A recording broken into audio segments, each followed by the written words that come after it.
subscribe our channel and press the bell icon and never miss any update.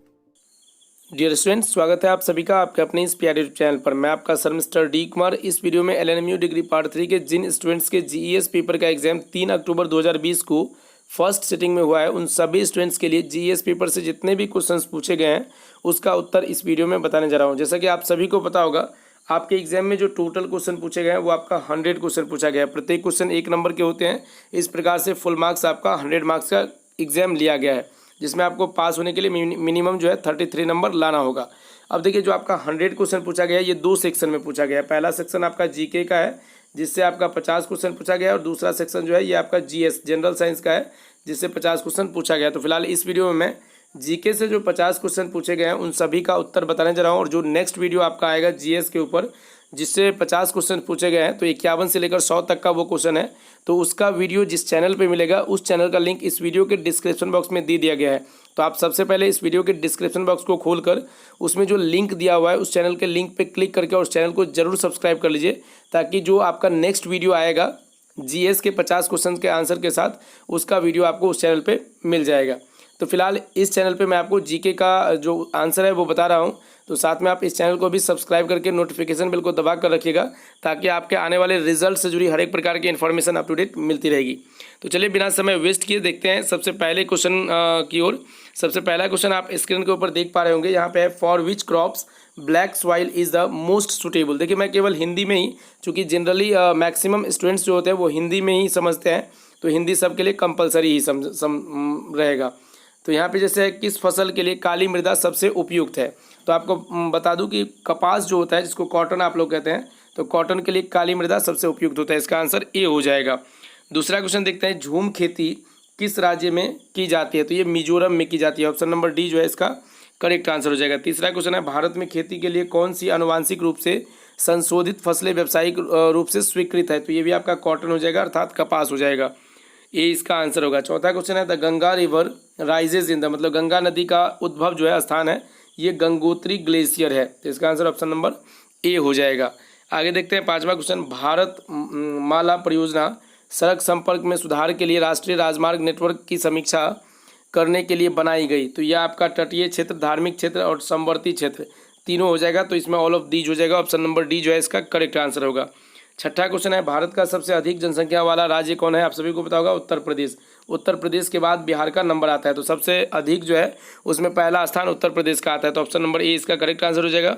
सातवां question है कि 2011 की जनगणना के आंकड़ों के अनुसार भारत में बोली जाने वाली मातृभाषा हिंदी के रूप में है, कितना है, तो ये 43.63% है, तो इसका आंसर ऑप्शन नंबर ए हो जाएगा।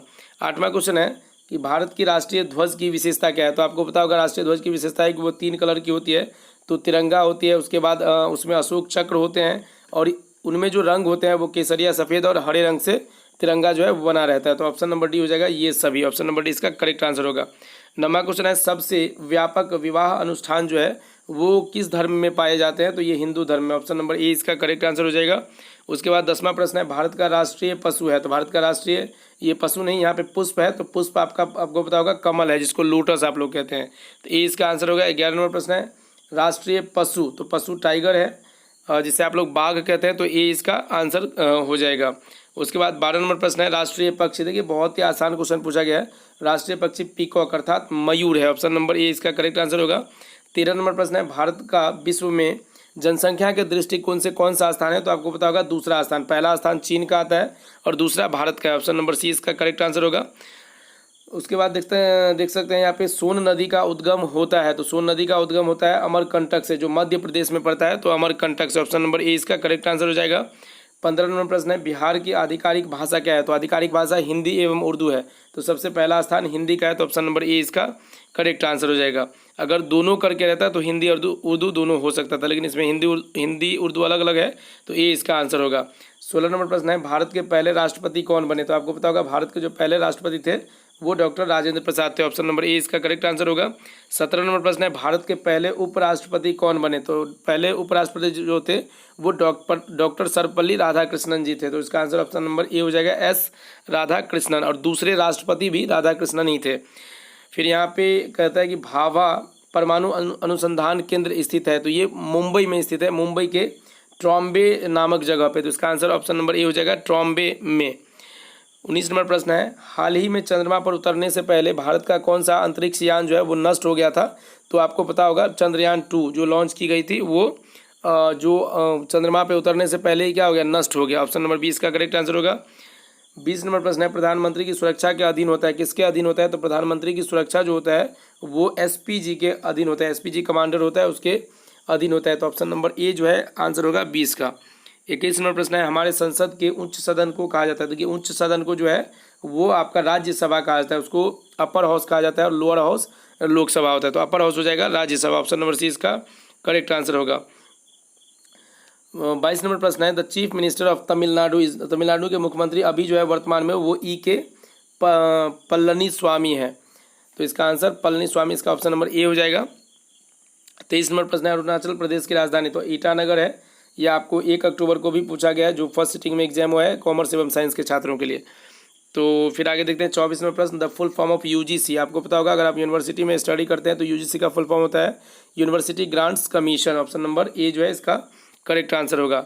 आगे देखिए 25 नंबर क्वेश्चन जो है, जवाहरलाल नेहरू यूनिवर्सिटी जो है ये एक प्रकार के सेंट्रल यूनिवर्सिटी है, केंद्र सरकार की यूनिवर्सिटी है, केंद्र सरकार के अधीन में होता है। तो ऑप्शन नंबर ए इसका करेक्ट आंसर हो जाएगा। उसके बाद है रूसा, RUSA स्टैंड्स फॉर, इसका मतलब होता है राष्ट्रीय उच्चतर शिक्षा अभियान। ऑप्शन नंबर सी इसका करेक्ट आंसर होगा। आगे देख सकते हैं 27 नंबर प्रश्न, प्रथम भारतीय जिन्होंने भौतिकी में नोबेल पुरस्कार जीता। तो ये आपका CB रमन है, ऑप्शन नंबर ए हो जाएगा, CB Raman, option number A इसका करेक्ट आंसर होगा। उसके बाद आप देख सकते हैं यहाँ पे आगे, स्वामी विवेकानंद के जन्म दिवस के सम्मान में राष्ट्रीय युवा दिवस कब मनाया जाता है। तो ये आपका 12 जनवरी को मनाया जाता है, क्योंकि स्वामी विवेकानंद का जन्म भी 12 जनवरी को ही हुआ था। ऑप्शन नंबर ए इसका करेक्ट आंसर होगा। 29 नंबर प्रश्न है कि राष्ट्रीय जनता दल जो है ये एक प्रकार का राज्य स्तरीय राजनीतिक पार्टी है, क्योंकि ये नेशनल स्तरीय नहीं है, मतलब राष्ट्रीय स्तरीय का, जैसे देखिए BJP हो गया, उसके बाद आपका कांग्रेस हो गया, ये राष्ट्रीय स्तर का राजनीतिक दल है। लेकिन जो RJD है जो बिहार में जिनके अध्यक्ष अभी तेजस्वी हैं, तो ये राज्य स्तरीय जो है राजनीतिक पार्टी है। ऑप्शन नंबर सी इसका करेक्ट आंसर हो जाएगा। 30 नंबर क्वेश्चन है, who is the chief election commissioner of India. अभी जो है भारत के मुख्य चुनाव आयुक्त जो है वो आपका सुनील अरोड़ा जी हैं, इससे पहले शायद सुशील चंद्र थे। तो ऑप्शन नंबर ए इसका करेक्ट आंसर होगा। अभी वर्तमान में श्री सुनील अरोड़ा जी है जो है वो मुख्य चुनाव आयुक्त हैं। 31 नंबर प्रश्न है, निम्नलिखित में से कौन सी एक वाणिज्यिक फसल है। तो वाणिज्यिक फसल जो है ये शुगर केन है। ऑप्शन नंबर ए इसका करेक्ट आंसर होगा, जिसको आप गन्ना कहते हैं। तो ए इसका आंसर होगा। 32 नंबर प्रश्न है, नीली क्रांति जुड़ी हुई है। तो नीली क्रांति जो जुड़ी हुई है ये फिशरीज है, मत्स्य पालन से जुड़ी हुई है। ऑप्शन नंबर ए इसका करेक्ट आंसर होगा। 33 नंबर प्रश्न है, नमामि गंगे परियोजना शुरू की गई थी। तो ये जो शुरू की गई थी गंगा के प्रदूषण को प्रभावी समाप्तिकरण के लिए, उसके बाद राष्ट्रीय गंगा नदी का कायाकल्प करने के लिए और गंगा का संरक्षण करने के लिए। तो ऑल ऑफ दीज हो जाएगा। ऑप्शन नंबर डी इसका करेक्ट आंसर होगा ये सभी। 34 नंबर प्रश्न है, जनधन योजना एक योजना है, किसके लिए है। तो बैंक खाते खोलने के लिए, गरीबों की मदद करें और आकस्मिक बीमा कवर 1 लाख तक। तो ऑप्शन नंबर सी होगा, both A and B. A and यहाँ पे बोथ ए एंड बी होना चाहिए, ये सी हो गया, तो बोथ ए एंड बी दोनों हो जाएगा। सी नंबर ऑप्शन सही होगा। 35 नंबर क्वेश्चन है, मलाला यूसुफजई को मलाला के नाम से भी जाना जाता है। तो वो जो है एक वुमेंस राइट एक्टिविस्ट है, ये पाकिस्तान की है। तो ऑप्शन नंबर ए इसका करेक्ट आंसर होगा, महिला अधिकार कार्यकर्ता है। उसके बाद देख सकते हैं 36 नंबर प्रश्न कि बाल श्रम अधिनियम जो 1986 में बना हुआ था, उसके तहत कहता है कि कम उम्र के बच्चों को रोजगार पर प्रतिबंधित है। तो कितने उम्र के बच्चों के लिए है। तो जो 1986 में एक्ट आया था उसके अनुसार से ये आपका 14 वर्ष से, मतलब 14 वर्ष तक के उम्र के बच्चों को आप जो है किसी भी रोजगार में नहीं ले जा सकते। ऑप्शन नंबर ए इसका करेक्ट आंसर हो जाएगा। 37 नंबर प्रश्न है, भारत द्वारा 18 मई 1974 को पहला परमाणु परीक्षण विस्फोट हुआ। तो कहाँ पे हुआ था। तो ये पोखरण में हुआ था, जो राजस्थान में पड़ता है, जिनका नेतृत्व जो है डॉक्टर APJ अब्दुल कलाम कर रहे थे। भारत में पहली बार जो है परमाणु परीक्षण जो हुआ था वो पोखरण में ही हुआ था। ऑप्शन नंबर ए इसका करेक्ट आंसर होगा। 38 नंबर प्रश्न है कि भारतीय परमाणु कार्यक्रम का जनक किसे माना जाता है। तो भारतीय परमाणु कार्यक्रम का जनक जो माना जाता है, बहुत सारे स्टूडेंट्स ने APJ अब्दुल कलाम दिया होगा, जो कि बिल्कुल गलत है। ये जो है होमी जहांगीर भाभा, इनको जो है भारतीय परमाणु कार्यक्रम का जो है जनक माना जाता है। ऑप्शन नंबर ए इसका करेक्ट आंसर हो जाएगा। 38 का ए हो जाएगा। आगे बढ़ते हैं, फिर देख सकते हैं 39 नंबर प्रश्न, इसरो द्वारा मंगलयान को प्रक्षेपित किया गया था। तो प्रक्षेपित किया था किसके कक्षा में। तो मार्स के ऑर्बिट में। ऑप्शन नंबर सी हो जाएगा, मंगल की कक्षा में। मंगलयान मतलब मंगल के लिए होगा, ऑप्शन नंबर ए सी जो है करेक्ट आंसर होगा। 40 नंबर प्रश्न है, संयुक्त राष्ट्र संघ का मुख्यालय किस शहर में स्थित है? तो ये न्यूयॉर्क सिटी में स्थित है, ऑप्शन नंबर ए इसका करेक्ट आंसर हो जाएगा। फिर 41 नंबर प्रश्न है, the member of SAARC nation are. आपको पता होगा सार्क में जो है 7 देश आते हैं, जिसमें इंडिया भी आते हैं, नेपाल भी आते हैं और श्रीलंका भी आते हैं, ऑप्शन नंबर डी इसका करेक्ट आंसर होगा। इवन अफगानिस्तान भी आता है, उसके बाद आपको पाकिस्तान भी आता है, तो ये सभी आते हैं, तो ऑप्शन नंबर डी इसका फिलहाल आंसर होगा। 42 नंबर प्रश्न है, ज्ञानपीठ पुरस्कार भारत के किस क्षेत्र में दिया जाने वाला सर्वोच्च पुरस्कार है? तो ये साहित्य के क्षेत्र में दिया जाने वाला सर्वोच्च पुरस्कार है, लिटरेचर के फील्ड में, option number C correct answer होगा। 43 नंबर प्रश्न है, सबसे बड़ा पब्लिक सेक्टर बैंक जो है वो स्टेट बैंक ऑफ इंडिया है, उसके बाद आपका पीएनबी का नंबर आता है, फिलहाल ये इसका आंसर होगा। 44 नंबर प्रश्न है, वाल्मीकि राष्ट्रीय उद्यान स्थित है? तो वाल्मीकि राष्ट्रीय उद्यान जो स्थित है ये वेस्ट चंपारण में पड़ता है, जो नेपाल भारत की सीमा पे है, तो चंपारण हो जाएगा, ऑप्शन नंबर ए चंपारण में। फिर यहाँ पे है 45 नंबर प्रश्न, द लीची ऑफ कहाँ की लीची जो है ये प्रसिद्ध है? तो आपको पता होगा मुजफ्फरपुर की लीची जो है ये पूरे भारत में प्रसिद्ध है, तो ऑप्शन नंबर ए इसका करेक्ट आंसर हो जाएगा। आगे बढ़ते हैं, 46 नंबर प्रश्न देख सकते हैं, ध्रुपद गायक मल्लिक संबंध है कहाँ से? तो दरभंगा घराना से जो है इनका संबंध है, ऑप्शन नंबर ए इसका करेक्ट आंसर होगा। 47 नंबर प्रश्न है, गौतम बुद्ध को बोधित्व हुआ, मतलब गौतम बुद्ध जो है वो कहता है गॉट एनलाइटमेंट एट, कहाँ से एनलाइटमेंट हुए? तो ये बोध गया में, ऑप्शन नंबर ए इसका करेक्ट आंसर होगा। 48 नंबर प्रश्न है, भारत रत्न से सम्मानित खिलाड़ी है? तो भारत रत्न से जो पहले ऐसे खिलाड़ी हैं जो सम्मानित है, उनका नाम है सचिन तेंदुलकर, जिसको गॉड ऑफ क्रिकेट भी कहा जाता है, ऑप्शन नंबर डी जो है इसका करेक्ट आंसर हो जाएगा। 49 नंबर प्रश्न है, भारतीय क्रिकेट टीम के कप्तान कौन है? तो अभी वर्तमान में भारतीय क्रिकेट टीम के कप्तान विराट कोहली जी हैं, ऑप्शन नंबर सी इसका करेक्ट आंसर होगा।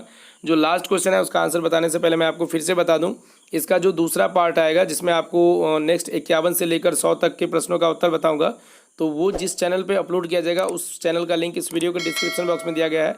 आप जल्द से डिस्क्रिप्शन को खोलकर जो चैनल है उसके लिंक पे क्लिक करके चैनल को सब्सक्राइब कर लीजिए। तो यहाँ पे देख सकते हैं 50 नंबर प्रश्न है कि कबड्डी की एक टीम जो है कितने खिलाड़ियों से बनती है? तो 7 खिलाड़ियों से, मतलब फील्ड में जो है 7 ही खिलाड़ी खेलने के लिए उतरता है, 2 टीम होती है, प्रत्येक टीम में 7-7 खिलाड़ी होते हैं, तो इसका आंसर ऑप्शन नंबर ए हो जाएगा 7 प्लेयर्स। तो ये जो है आप लोगों का 50 तक के क्वेश्चंस का आंसर था। आशा करता हूँ ये वीडियो आपको अच्छी लगी होगी। वीडियो अच्छी लगे तो वीडियो को लाइक कीजिए, साथ में चैनल को सब्सक्राइब करके ज़रूर रखिएगा, ताकि आपके आने वाले रिजल्ट से जुड़ी इन्फॉर्मेशन आपको अपडेट मिलती रहेगी। मिलते हैं नए वीडियो में आगे के क्वेश्चन के आंसर के साथ, तब तक लेते हैं अलविदा। जय हिंद, जय Bharat. Thank you so much.